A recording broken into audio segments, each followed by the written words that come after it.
नमस्कार दोस्तों। ज्यादातर लोग दिन की शुरुआत आसान काम से करते हैं और सबसे मुश्किल काम को टालते रहते हैं। नतीजा दिन खत्म हो जाता है और सपने अधूरे रह जाते हैं। लेकिन अगर मैं कहूँ कि एक छोटी सी आदत बदलने से आपके पूरे दिन की प्रोडक्टिविटी बदल सकती है, तो आज हम बात करेंगे ईट द फ्रॉग किताब के उन पॉइंट्स की जो आपको सिखाएंगे कि सबसे मुश्किल काम को सुबह सुबह खत्म करके आप अपने सपनों को हकीकत बना सकते हैं। हेलो दोस्तों, मेरा नाम है सागर सुर्गी और आप देख रहे हैं स्पोर्ट्स वर्ल्ड। आइए वीडियो शुरू करते हैं। नमस्कार। आज हम प्रोडक्टिविटी बढ़ाने पर बात करने वाले हैं और इसके लिए हम ब्रायन ट्रेसी की जो किताब है ईट दैट फ्रॉग, उसके आइडियाज को थोड़ा समझने की कोशिश करेंगे। आइडिया तो काफी सीधा सा लगता है, टाइम कम है, काम बहुत ज्यादा, तो क्यों ना दिन का सबसे मुश्किल, सबसे अहम काम, जिसे ट्रेसी मेढक कहते हैं, वो सबसे पहले कर लिया जाए। कहते हैं इससे सफलता मिलती है और वो जो टालने वाला बोझ होता है ना सर पर, वो शायद कम हो जाता है। बिल्कुल। और आज हम यही समझने की कोशिश करेंगे कि ये तरीके असल में हैं क्या और कैसे प्रोक्रेस्टिनेशन मतलब टाल मटोल से बचकर ज्यादा काम किया जा सकता है। तो चलिए देखते हैं इन टेक्निक्स को थोड़ा और नजदीक से। तो ये मेढक खाना, ये है क्या आखिर? मतलब मेढक मतलब वो काम जो सबसे कठिन है, सबसे जरूरी भी, जिसे हम अक्सर टालते रहते हैं। हाँ वही, वो बड़ा मुश्किल सा लगने वाला काम, जैसे मान लीजिए कोई बड़ी रिपोर्ट लिखनी है या कोई मुश्किल क्लाइंट कॉल करनी है। ट्रेसी कहते हैं कि सुबह उठकर सबसे पहले इसी मेढक को खा लो, मतलब निपटा लो, ताकि दिन भर एक एहसास रहे कि हाँ कुछ बड़ा काम हो गया। एग्जैक्टली, एक जीत वाली फीलिंग। अच्छा, और ये चीज 80-20 रूल से भी जुड़ती है, पेरेटो सिद्धांत। हाँ बिल्कुल, ये एक दिलचस्प कनेक्शन है।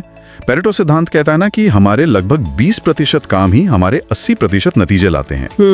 तो सबसे जरूरी हो जाता है उन टॉप 20% कामों को पहचानना। वही हमारे सबसे बड़े, सबसे जरूरी मेढक है। पहचानना सुनने में तो आसान लगता है, पर असल में कैसे पता चले कि कौन सा काम उस 20% में आता है? कई बार तो लगता है सब कुछ ही जरूरी है। सही बात है, ये एक चैलेंज तो है। इसके लिए थोड़ी सी क्लैरिटी चाहिए, सोचना पड़ता है। शायद खुद से ये पूछना कि भाई आज अगर मैं सिर्फ एक काम कर पाऊं तो वो कौन सा होगा जिसका सबसे ज्यादा पॉजिटिव असर पड़ेगा। हमेशा जवाब तुरंत नहीं मिलता, पर ये सवाल पूछना ही पहला कदम है। ठीक है, मान लिया, पहचान लिया वो काम, फिर योजना बनाने की बात आती है। जैसे वो तरीका है ना, रात को अगले दिन के कामों की लिस्ट बना लो। हाँ, और उनको प्रायोरिटी दो, ABCDE करके। हाँ, ए मतलब सबसे जरूरी। हाँ, ये ABCD मेथड काफी पॉपुलर है। A मतलब मस्ट डू, B मतलब शुड डू, C मतलब नाइस टू डू वगैरह। इससे क्लैरिटी रहती है कि फोकस कहाँ रखना है। जैसे ए हो सकता है क्लाइंट प्रपोजल भेजना, और B शायद टीम मीटिंग, C शायद कुछ रिसर्च करना। हाँ, लेकिन इसमें एक चीज ध्यान रखने वाली है। क्या? कि ये लिस्ट पत्थर की लकीर नहीं होनी चाहिए।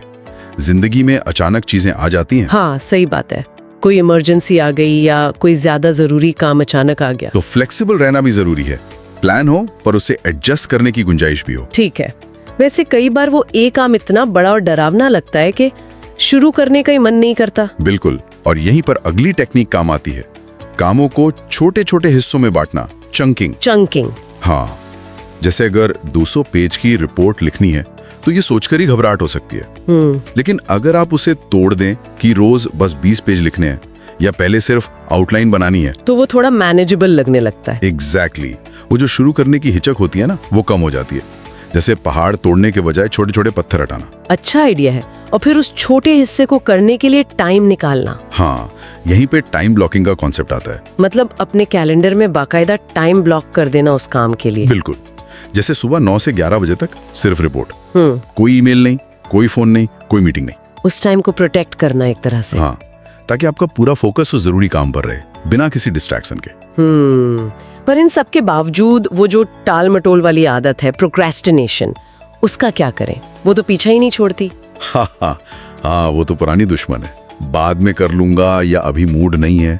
इससे लड़ने का एक तरीका ट्रेसी सुझाते हैं, खुद से कहो बस 5 मिनट के लिए शुरू करता हूँ। सिर्फ 5 मिनट? हाँ, अक्सर होता यह है कि जब आप एक बात शुरू कर देते हैं, चाहे 5 मिनट के लिए ही सही, तो मोमेंटम बन जाता है और आप उसे जारी रखते हैं। अच्छा, जैसे जिम जाने का मन ना हो तो बस ये सोचो कि कपड़े पहनकर दरवाजे तक जाना है। बिल्कुल, पहला कदम उठाना सबसे मुश्किल होता है। और एक और बात जो किताब में है, मल्टीटास्किंग से बचना। सिंगल हैंडलिंग पर जोर दिया गया है। आजकल तो मल्टीटास्किंग को बड़ा कूल माना जाता है। क्या ये वाकई प्रोडक्टिविटी के लिए खराब है? देखिए, रिसर्च तो यही बताती है कि हमारा दिमाग असल में एक बार में एक ही चीज पर ठीक से फोकस कर पाता है। जब हम बार बार कामों के बीच स्विच करते हैं, जैसे ईमेल देखते हुए रिपोर्ट लिखना, तो हर बार फोकस वापस बनाने में मेंटल एनर्जी और टाइम लगता है। मतलब वो स्विचिंग कॉस्ट। हाँ, सिंगल हैंडलिंग का मतलब है एक काम उठाओ, उसे पूरा करो, फिर दूसरे पे जाओ। शुरू में शायद लगे कि धीमा है, पर गहरे और मुश्किल कामों के लिए ये ज्यादा असरदार हो सकता है। फोकस बना रहता है। ठीक है, और जब वो मुश्किल काम, वो मेंढक निपट जाए तब खुद को रिवॉर्ड देना, छोटी सी शाबाशी, इनाम देना, जैसे कुछ भी जो आपको अच्छा लगता हो। एक कप अच्छी कॉफी, थोड़ी देर ब्रेक लेकर म्यूजिक सुनना, या कोई बड़ा प्रोजेक्ट खत्म होने पर शायद दोस्तों के साथ बाहर जाना। अच्छा, इससे मोटिवेशन बना रहता है आगे के लिए। बिल्कुल, ये दिमाग को सिग्नल देता है कि मुश्किल काम पूरा करने का नतीजा अच्छा होता है। तो कुल मिलाकर अगर हम सार देखें तो बात यही है कि अपने दिन का सबसे जरूरी और शायद सबसे मुश्किल काम पहचानो, उसे प्रायोरिटी दो और कोशिश करो कि उसे सबसे पहले निपटा लो।